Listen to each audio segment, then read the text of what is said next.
Welcome back.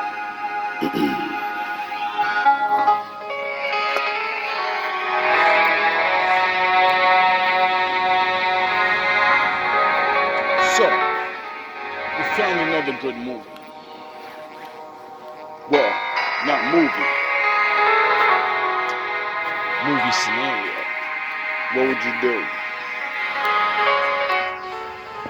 Now,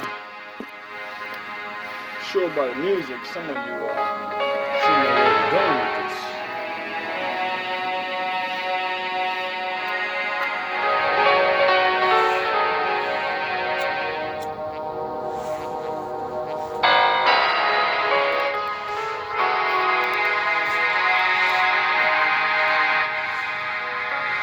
Some people may not. It's a classic question. Classic movie. When I first heard about it, they called it Night of the Living Dead. Now it's called everything. Resident Evil, Silent Hill, Zombie Apocalypse, blah, blah, blah, blah, blah, right? And I've always wondered, if something like that happened, how long would I survive?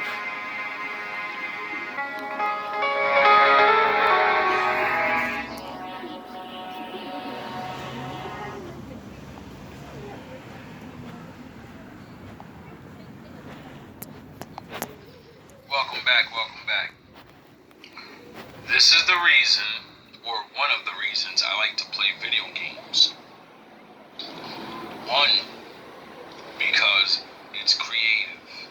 Two, you're playing scenarios that may or may not happen.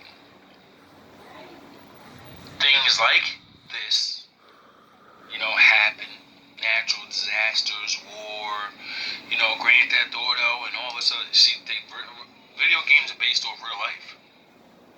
Not only can you learn about life and things you really don't know that will blow your fucking mind, but you can learn knowledge to possibly last. I ain't gonna say survive, cause people are just so ignorant now. It's just gonna be you gotta worry about people more than whatever happens. It always seems like, cause so for educational purposes only and entertainment purposes only, fair use. What would you do in a zombie apocalypse? If a zombie apocalypse actually arises, what's the first thing you'll do? Story 1. Boats. I'm not waiting for anything out, and I'm not going to hunker down. I'm going to contact my friends, take a whole dock with my friends, and immediately become a strong force on the water. Zombies, as much as we can guess, don't do well in water. If we take a lot of boats and sink others, then nighttime raids are harder to have happened. Travel is easier. Getting larger sailboats to take land trips to gather fuel for our smaller or stronger ones. Raids would be easier, we'd port, be in and out to loot so quickly, and hardly a trail. Story 2, I go to a Menards. It seems like people return to their old tribal ways as soon as there's no more lights on. For those of you who don't live in the Midwest, it's a regional home improvement chain like a Lowe's or a Home Depot. There are tools and lumber to seal the building off. Menards locations have the back and sides surrounded by a tall wooden gate, so you just have to worry about the front. Nice. Gun stores will be overrun by people fighting over weapons, but plenty of tools can be used to kill zombies, from axes to machetes to chainsaws. There's a surprising amount of food in them, and 2 locations I can think of are across from Walmarts, so it would be a short trip to forage for supplies, or, more likely, trade with whoever has set up camp there. I have put too much thought into my zombie apocalypse plans. And they all fall apart the moment I run out of insulin. Yin and yang, right away. One person, I'm gonna go get with my friends, and we're gonna become Vikings, pirates. And another group says, we're gonna go play Call of Duty, and we're gonna try to survive and do what we can. Story 3. Let's face it, the immediate chaos is gonna shut everything down. And mass dehydration and starvation will run rampant in addition to other diseases and medical conditions. That's all in addition to the spread of zombie infection. We would probably sit down and have a long and hard discussion about whether or not we feel it prudent to continue living.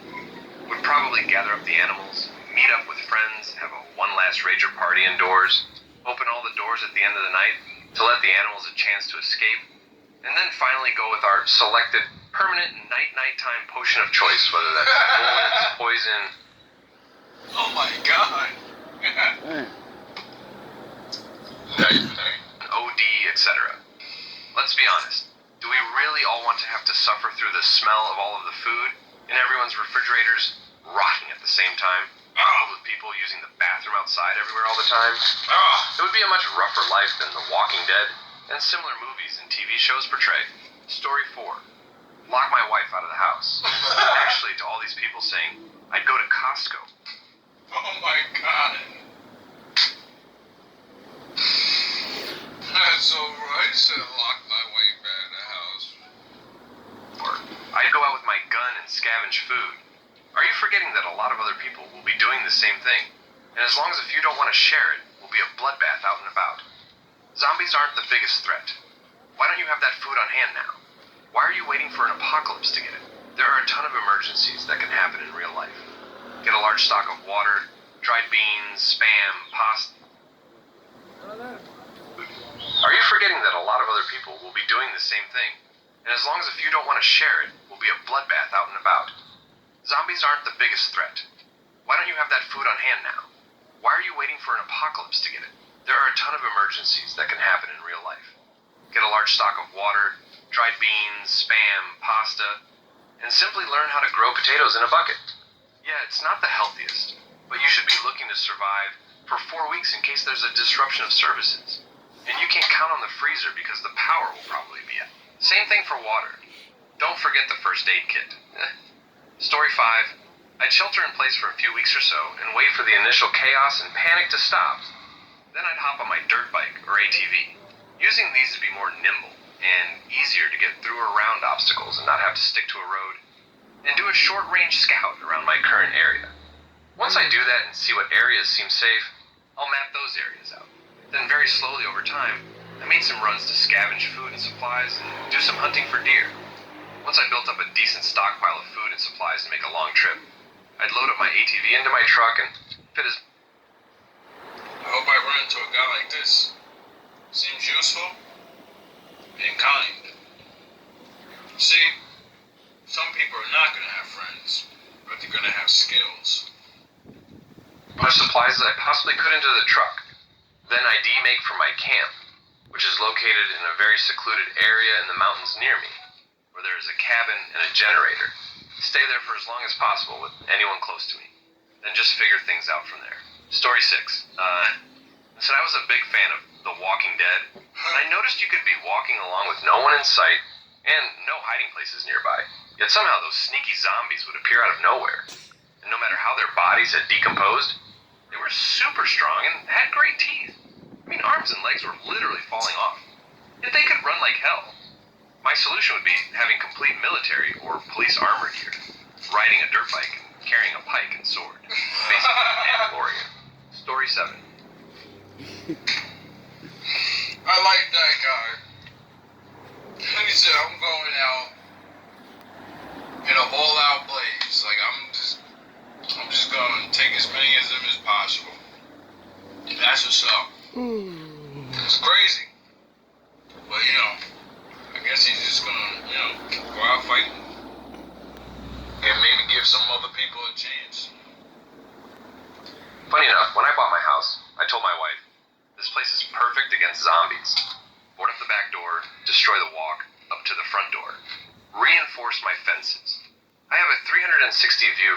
top floor. My main floor is not at street level, and my basement has minimal block windows. If they are slow zombies, I could ride it out indefinitely, just picking them off one by one from the windows up top. I'd have to go out and get food and supplies, and that would be tough.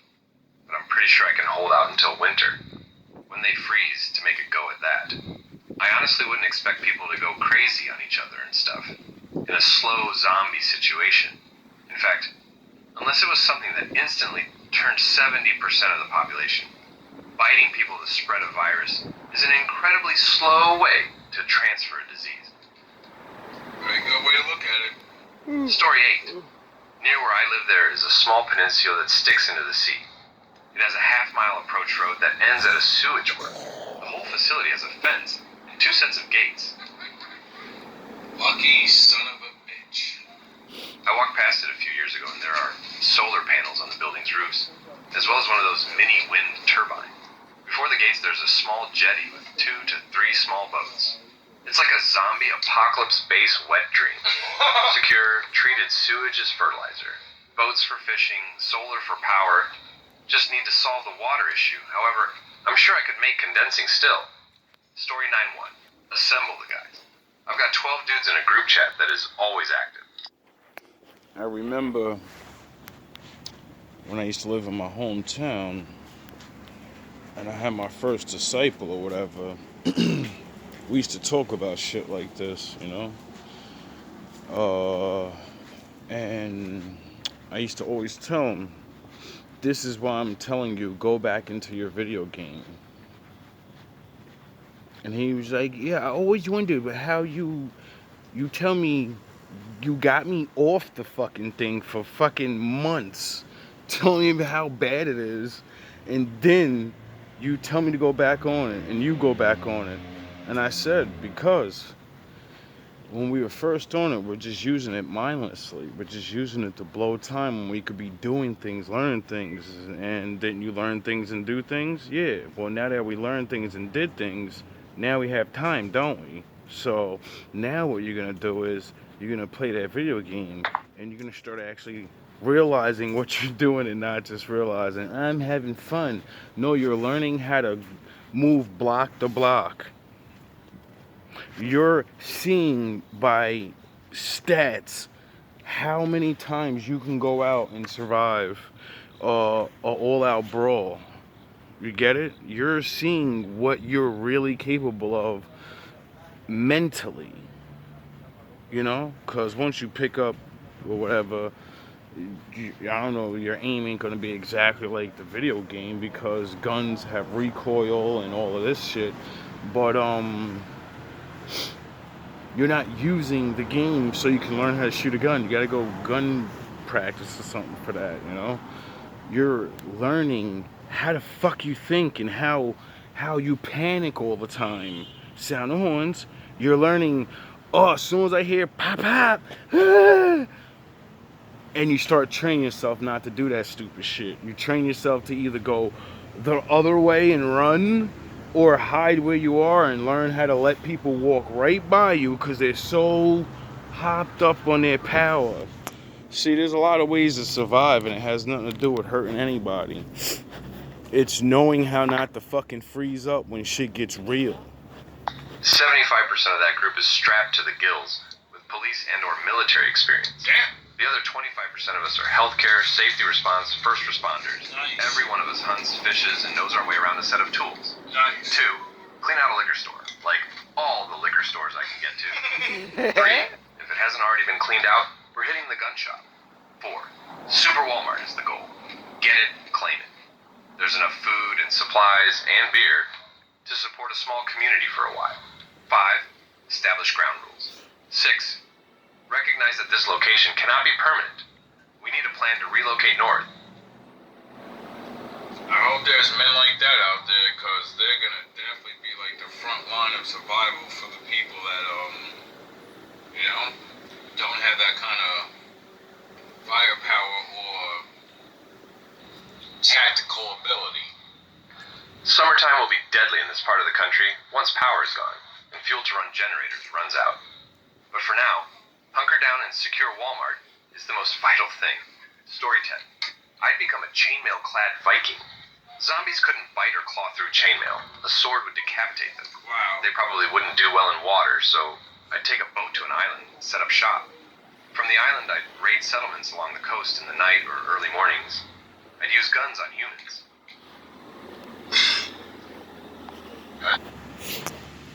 Now, you've already heard one good person, I believe, or maybe it's after this. He says he's going to go, and his friends are going to raid stores and then go on a boat and chill and raid local land. This guy said, I'm being a Viking and I'm raiding anything breathing. So, unbeknownst to everybody that thinks you're going to run to your boat, you have to deal with Vikings and pirates. And they're coming. As soon as they see you, they're coming.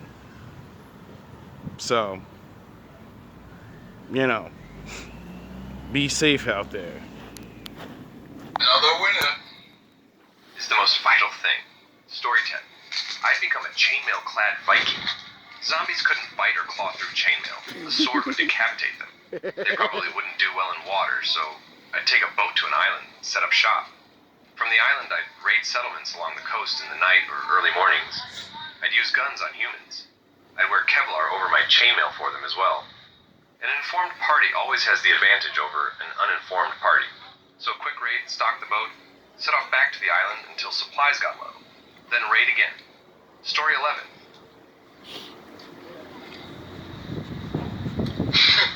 I guess medieval times are gonna come back. If this happens, we have the fucking Dark Knight out there, literally. Fill every tub and sink with water. Fill any containers with water if water is unclean. Spend the day boiling as much water as possible. Verify foods that can be saved or have a longer shelf life. Cook any meats and securely store. Secure your place of living. Be sure you are armed to protect yourself from people, not zombies. Stay home and do not leave. Any family members that reach out recommend the same. If your vehicle is in the open, siphon the gas and keep it stored in case of emergency. Just wait it out. Keep a low profile. And use the time waiting to plan a way out. Smart man. Nice. In future plans, monitor radio and TV stations for any steps being taken for survival and emergency response. Story 12. I've thought about this multiple times and nobody better steal it from me. Firehouse Subs. If you're not familiar, it is a sandwich place. Founded by firefighters that donates to local fire departments, etc. Well, they always have a bunch of fire equipment on walls. Helmets, axes, fire suits, the works. All the things you need to efficiently take down the early stages of the apocalypse. And did I mention this is a sandwich place? Depending on how long power stays up, you could eat this food for weeks. Hopefully all the workers ran off with their own plans or something. Story 13. If it starts, it will start somewhere else. Specifically, most likely. If I have that grace time, I'm getting books and needs like that, and after, if I don't have that time, I'm packing up my family and going to a friend's house. He inherited a lot of land, basically in the woods. Away from people, farmland, plenty of trees, and a house that is wood burning. He's a firefighter, my partner is an RN, and I'm strong and good at solving problems. We would start a small community. I went to college in the aughts with him during the zombie craze. This has been discussed at length. Story 14. Well, I don't live in a city, just a small village. The store is located a couple of 100 meters from here. I would probably raid that fast for conserves and other useful stuff. Then I would probably wait it out at home. Build weapons, keep an extremely low profile, etc. Maybe kill some zombies in my hood I don't want walking about. I'd probably use a bat. It's most effective and has reach. Maybe I can build some armor too. Leather if I find it. We also have a little hospital here. I would probably raid that too. And a car and petrol, gotta have that. And maybe some company so I don't get lonely. Story 15. Honestly, try to get as far away from civilization as possible. At least for the meantime. Lower population density means lower zombie density. We live in an area where wildfires are the most likely natural disaster. And we've been on pre-evacuation before. As such, we have go bags prepped. Nothing crazy like a bug-out bag or similar. It's not something to embark on some prepper fantasy into the woods with. It's a realistic backpack with the necessities to stay at a hotel or a friend's house for a while, that's all. Anyway, we have bags prepped and a plan ready, so we don't panic if we get an evac notice. Because of this, we're ready to leave at a moment's notice with some basic supplies.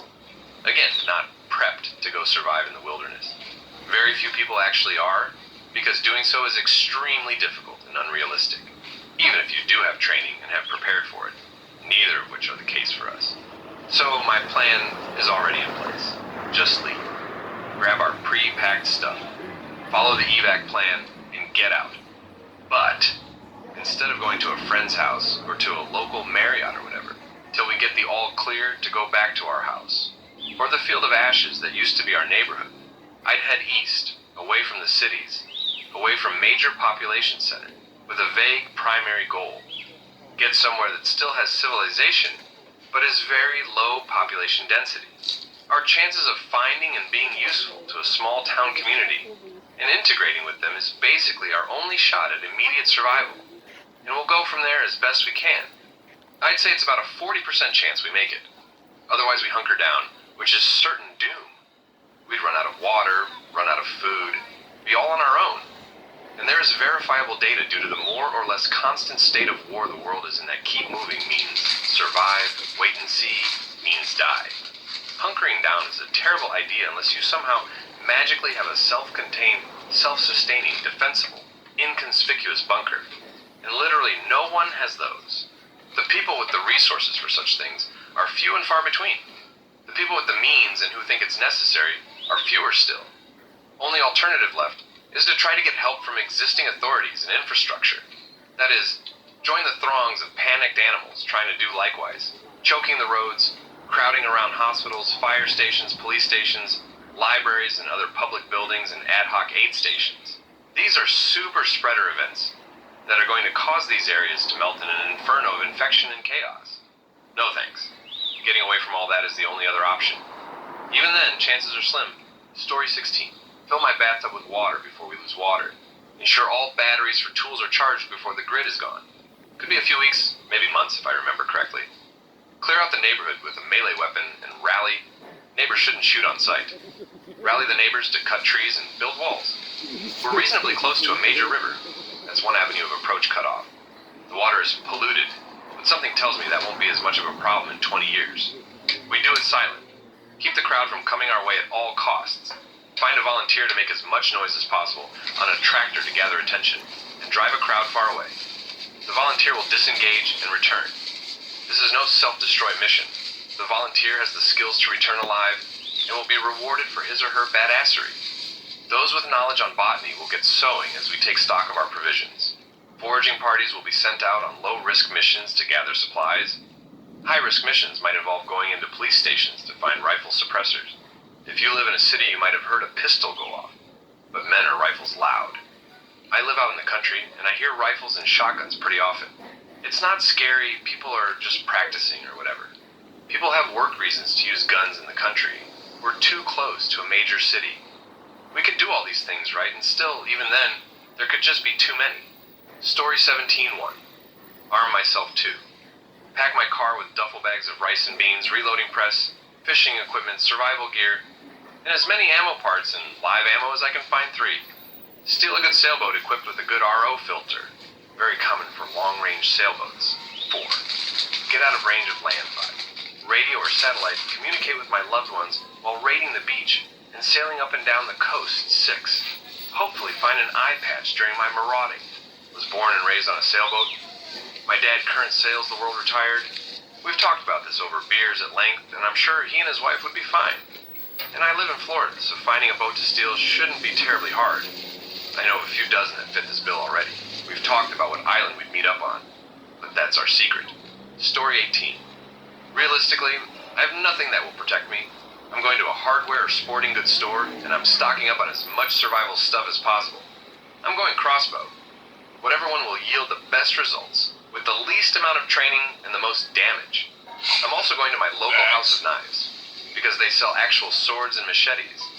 Nothing fancy, just good quality steel that's good for stabbing and slashing. As far as armor is concerned, I have no idea. Story 19. Besides the fact that it's biologically impossible, the closest thing would be a fungus taking over humans, or even more realistic civil war. My husband and I would drive back to our home state, collect all our guns, and invest in heavy-duty baby harnesses. Also, we would stock up on pre-chargeable batteries, a ham radio, flares, And if it got down to an actual zombie apocalypse, we would probably hit a military store and get gear to make us look like people of authority. Although, as ex-military, that's very distasteful. Story 20. I mean, how would a realistic zombie virus work? It should work like rabies, but faster and should be airborne. No way there's a virus infection causing a behavioral shift like this, which is not lethal within a few hours or days. Also unlikely that a zombie would run faster than me, or would have more physical strength, stamina, or orientation. Under realistic circumstances, we would have a spiced-up corona pandemic. Depending on the lethality and infection rate, this would be a 2-year mass dying. Sometimes you would see someone walking disoriented on the street, collapsing after a few hours. Most people will just die in their houses or fall from a window or balcony. The rest is really zombie apocalypse style. Society is barely working. The uninfected are more dangerous. For a movie like Zombie Apocalypse with the Undead, form a group of 4. Why 4? Transportation is most flexible with 4 people plus luggage. You can work in pairs and share tasks better. Still, I don't think a crazy zombie outbreak can last longer than 30 days. In 10 days, it gets exponentially worse. 10 days is on peak. 10 days, it gets less. No way zombies like this can survive longer. Undead zombies make no sense. Story 21, close and lock doors. If that is done, put garbage bags in the tub and fill with water. Then put garbage bags in boxes and fill with water. Then double bag and fill those with water. Then fill any bottles I can. I live in an apartment building, so after camping out for a bit, I'd break through my neighbor's wall 5 off the floor. End the neighbor zombie. Take their stuff. Rinse and repeat, going through floors and ceilings as necessary, until the whole building is stripped of resources and I either have it... Yo, this nigga turned into a straight maniac. Story 21, close and lock doors. If that is done, put garbage bags in the tub and fill with water. Then put garbage bags in boxes and fill with water. Then double bag and fill those with water. Then fill any bottles I can. I live in an apartment building, so after camping out for a bit, I'd break through my neighbor's wall 5 off the floor. End the neighbor zombie. Take their stuff. Rinse and repeat, going through floors and ceilings as necessary, until the whole building is stripped of resources and I either have a team or all their stuff. After that, break all the ties that hold the fire escape to the building so it falls. Make a street barricade. Move to a neighboring building. He said, listen, man, the window, the rules are out the window. I'm going to survive, and that's it. You're going to be on my team, as long as you're not a zombie. Fill those with water. Then fill any bottles I can. I live in an apartment building, so after camping out for a bit, I'd break through my neighbor's wall 5 off the floor. End the neighbor zombie. Take their stuff. Rinse and repeat, going through floors and ceilings as necessary, until the whole building is stripped of resources and I either have a team or all their stuff. After that, break all the ties that hold the fire escape to the building so it falls. Make a street-level barricade. Move to a neighboring building. Clear it. Drop another fire escape barricade. Then clear out the street between them. Story 22. Have my wife and son lock themselves in the house with one of my guns and plenty of ammo. Then I would drive first to the local gun store to raid it and get as much ammo and weapons as possible. Then I'm going to the army supply and getting MREs. Then I'm going to any store that doesn't look... He's not coming back. ...raided yet like a CVS. And get as much dry food as possible. And attack anyone in my way. Hell, I might even shoot someone with a loaded car in the parking lot and just take it. If you are a man with a wife and child, don't do this. Like, I understand if you don't have food, like, go out and do what you have to do as a man. I'm not saying don't do that. But don't have the attitude that this man has. You are not coming back home. That first time you go out, you're not coming back. He's definitely not coming back. Either have a team or all their stuff. After that, break all the ties that hold the fire escape to the building so it falls. Make a street-level barricade. Move to a neighboring building. Clear it. Drop another fire escape barricade. Then clear out the street between them. Story 22. Have my wife and son lock themselves in the house with one of my guns and plenty of ammo. Then I would drive first to the local gun store to raid it and get as much ammo and weapons as possible. Then I'm going to the army supply and getting MREs. Then I'm going to any store that doesn't look raided yet like a CVS and get as much dried food as possible.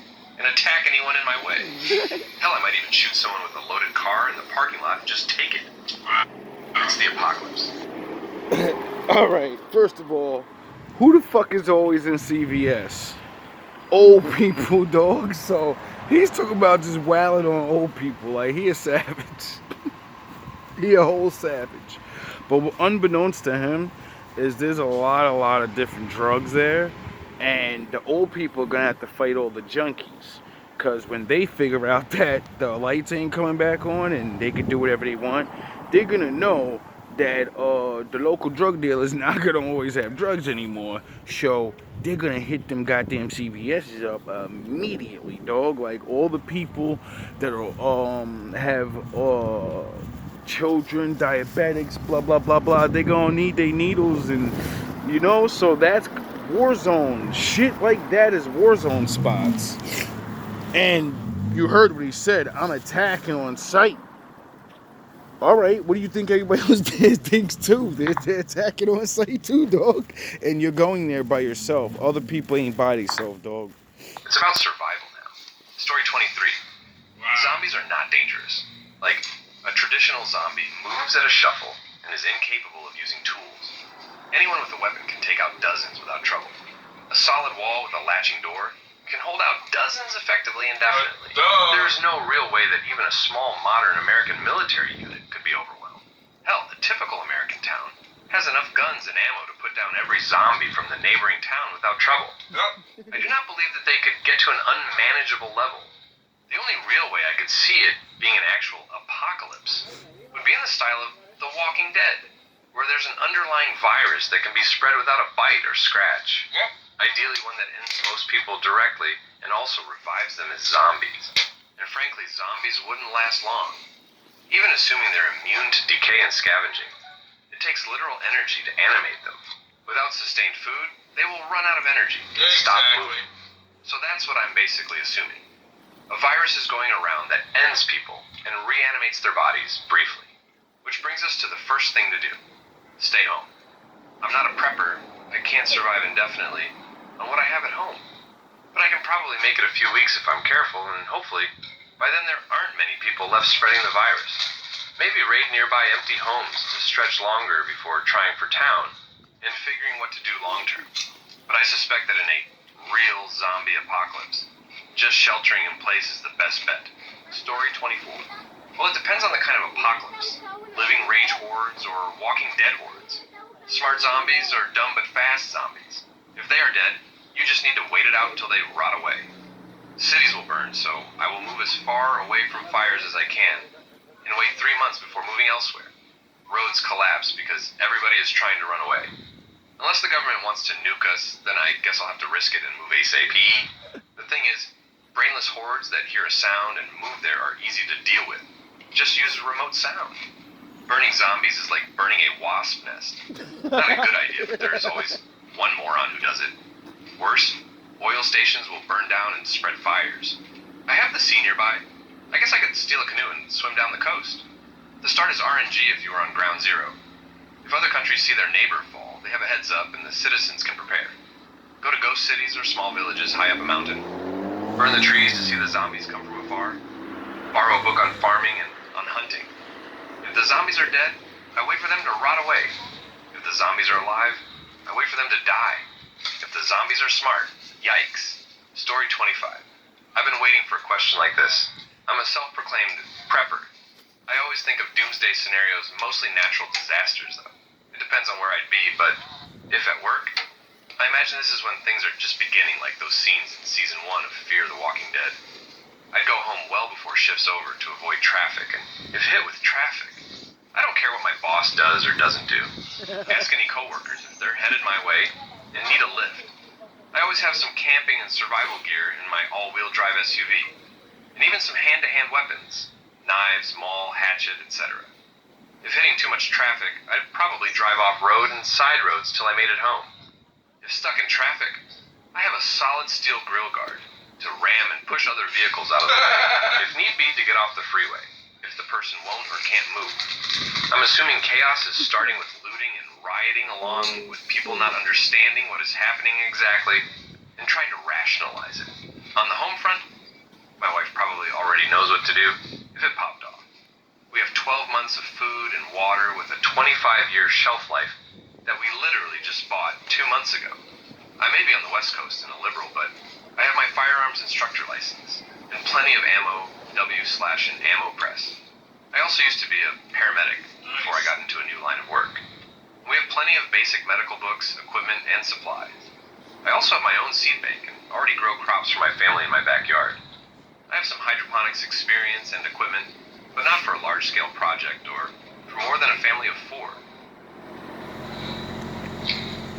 And there you have it. What would you do? Me? I would grab my bag and put some food in it, because I already have certain supplies that are old, so we got to restock on that. But we grab the old survival book bag.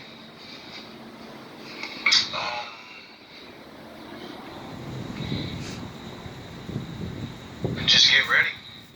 You know, maybe hit a local store or something, get some food, and get ready to get the hell up out of Dodge.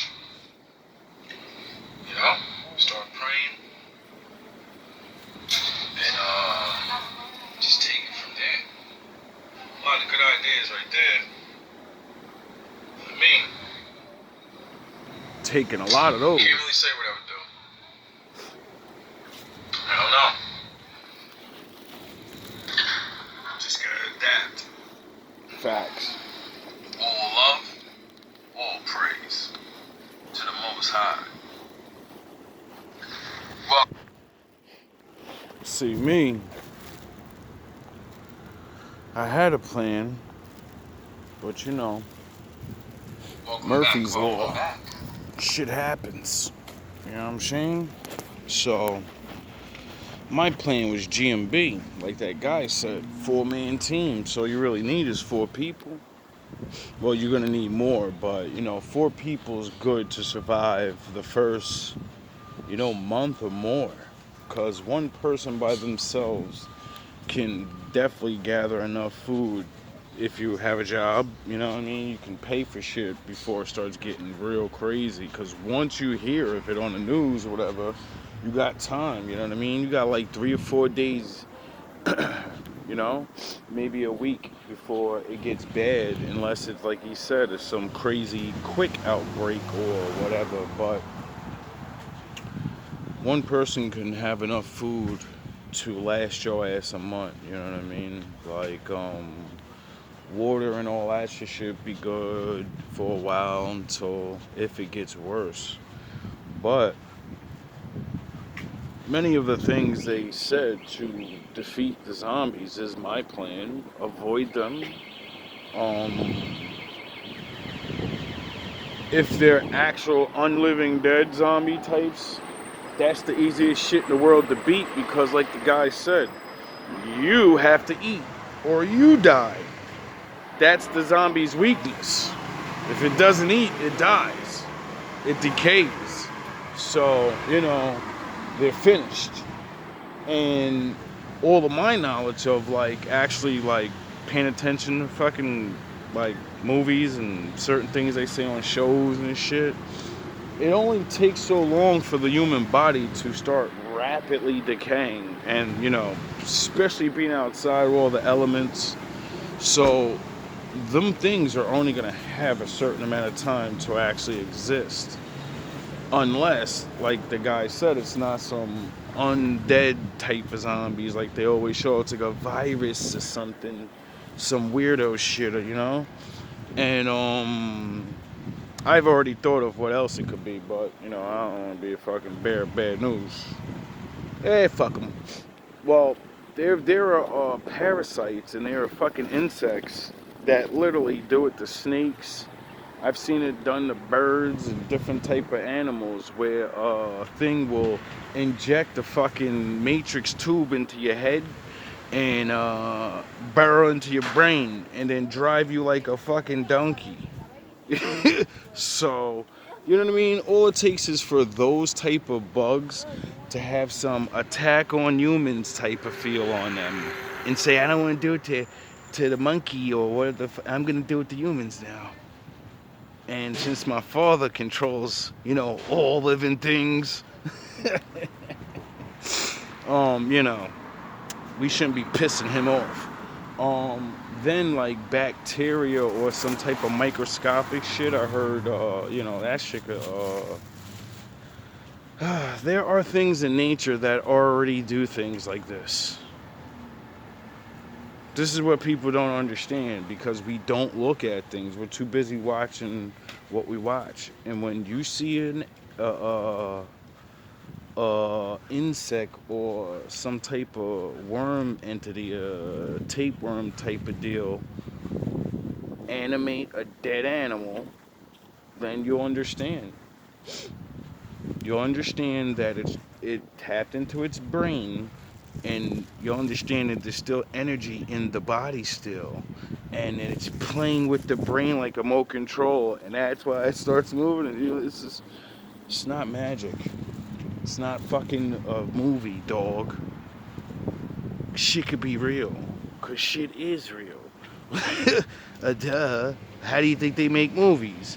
Smart people see real shit and learn about it and say, well, let's just let's just remove the bug, let's remove the tapeworm thing, and just say, look, this happens. And now, get it? Or they just go into the Bible and, they just make those stories and then put it in a different way. Duh. Fuck you think the Matrix is? What do you think any blockbuster movie that really everyone in the world really loves the most really is? It's about the Bible. That's why we love it so much. Everyone's hooked to that story. That story is the greatest story in history. Oh yeah, I forgot. It's about history. Anyway. I hope you guys enjoyed that. I know I did. I've been looking for that one for a couple days now. I've been watching a couple of those and seeing that a lot of people are viewing these type of things. I like to entertain some people with some thought. It ain't gotta be serious. You don't have to take it seriously. But it's good to know things. See, me, I like things like that, not for the scenario of a zombie. I like to know how people think, so I can react. And when I hear half of the people say I'm gonna become a supervillain, I go, okay, I gotta really not be so trustworthy of people if some crazy scenario happens, because people are people. And then I hear all the other guys that are like myself that say, either I'm going to take as many of the zombies out as I can, because what else can I do? Or I'm going to hunker down, survive, and I'm going to look for others like me, and we're going to leave and survive. And then, meet up with all those other people that said, I got an island somewhere, I got a boat, I'm going up this way. Everyone has a idea of how to survive, But the one thing it always comes down to for the good people is each other. Doesn't work any other way. Why? Because it's always been that way. We just built a world where we don't particularly need each other right away. Get it? But if something were to happen, all the anger people have, all of the, differences, a lot of that shit would melt right away. Because the only thing you would care about is making it to the next day. People would appreciate how special your life is then. Because it could be over.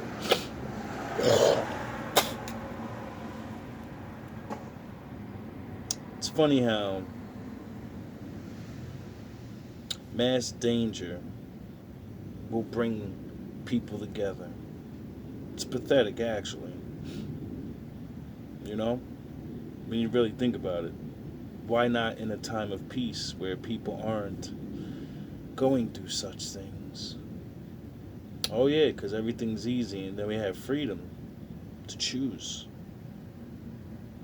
Because you have life.